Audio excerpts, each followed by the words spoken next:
சோகமாக இருக்காதீர்கள். உங்கள் வாழ்க்கையில் நீங்கள் செய்யக்கூடிய ஆகப்பெரிய குற்றம் சோகமாக இருப்பதுதான். மகிழ்ந்திருங்கள். உங்களுக்கு தெரியுமா, குயிலுக்கு, காக்கைக்கு, பச்சை பறவைகளுக்கு இருக்கக்கூடிய பிரச்சனை தெரியுமா?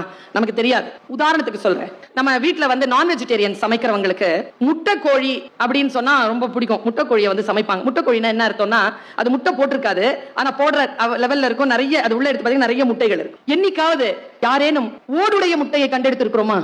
அப்போ அந்த கோழிக்கு ஓடு எப்போ வருது? முட்டை வெளியில் வருகின்ற சில நிமிடங்களுக்கு முன்னால் தான் ஓடு கட்டுமா. அந்த ஓடு கட்டியவுடன் உடனே அது வந்து முட்டை போட்டாகணும். பறவைகள் ரொம்ப திட்டமிட்டு கூடு கட்டிக்கொள்ளும். கூடு கட்டவே தெரியாதுங்க ஒரு பறவைக்கு. குயில் அது எப்படிங்க இந்த நிமிடத்திற்குள்ள போய் அந்த காக்கையினுடைய வேறு ஒரு கூட்டை தேடும்? எப்படிங்க தேடுது? அது தேடுறதுலயும் அது முட்டை போட்டிருக்கணும். அது முட்டை இல்லனா இந்த முட்டையை அக்செப்ட் பண்ணாது காக்கா. அது முட்டை போட்டிருக்கணுமா, அதுலயும் அது அடக்காட்டு இருக்கணும். அடக்காக்குற காக்கா முட்டையை விட்டு போவே போவாது.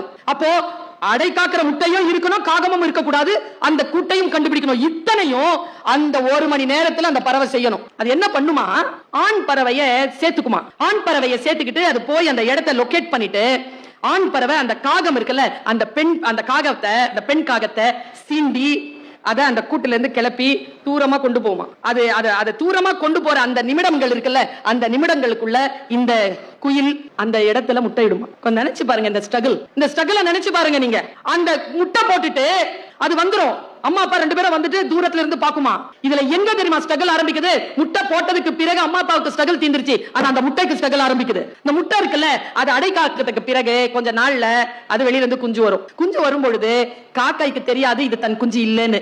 என்ன ஆகும்னா, அந்த குஞ்சு வெளியில வந்ததுக்கு அப்புறமா குஞ்சுகள் வாய் திறக்கும்ல, வாய் திறக்கும் போது காக்கா வந்து சோறு விட்டும்ல, அப்போ ஒவ்வொரு குஞ்சும் சத்தம் போடும்ல. அப்படி சத்தம் போடும்போது குயில் குஞ்சு சத்தம் மட்டும் கொஞ்சம் வித்தியாசமா இருக்குமா. அது சோறு போடுறத நிறுத்தி அந்த குஞ்ச பாக்குமா. என்ன டிஃபரெண்டா கத்துற? எங்க நம்ம ஃபேமிலி வாய்ஸ்? அது மறுபடியும் அதே வாய்ஸ்ல கத்தும் போது அது தொண்டையில காகம் தன்னுடைய அழகினால் கொத்துமா. கொத்தும் போது ஒரு கத்தம் பாருங்க. அந்த கத்து வந்துருச்சுன்னா, அந்த வலிக்கு கத்து வந்துருச்சுன்னா, அடுத்த ஓரிரு நாட்கள்ல அந்த குஞ்சு அந்த கூட்டை விட்டு பறந்து போயிடும். இல்லன்னா சைலண்டா தான் இருக்கும். அதனால் தான் பாரதி பாட்டி செய்த பொழுது பராசக்தியிடம் கேட்ட பொழுது, தாயே அந்த கத்தும் குயிலோசை சற்றே வந்து காதில் பட வேண்டும். எதுக்கு?